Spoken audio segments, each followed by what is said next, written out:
if I might, so what does that mean for the breadth of this statute? Would a sit-in that disrupts a trial or access to a federal courthouse qualify? Would a heckler in today's audience qualify, or at the State of the Union address? Would pulling a fire alarm before a vote qualify for 20 years in federal prison? There are multiple elements of the statute that I think might not be satisfied by those hypotheticals, and it relates to the point I was going to make to the Chief Justice about the breadth of this statute.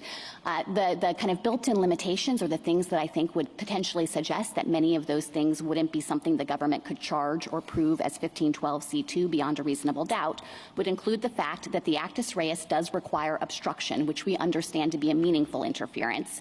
So that means that if you have some minor disruption or delay or some minimal outburst, we don't think it falls within the actus reus to begin with. My outbursts require the court to reconvene after the proceeding has been brought back into line, or the pulling of the fire alarm, the vote has to be rescheduled, or the protest outside of a courthouse makes it inaccessible for a period of time.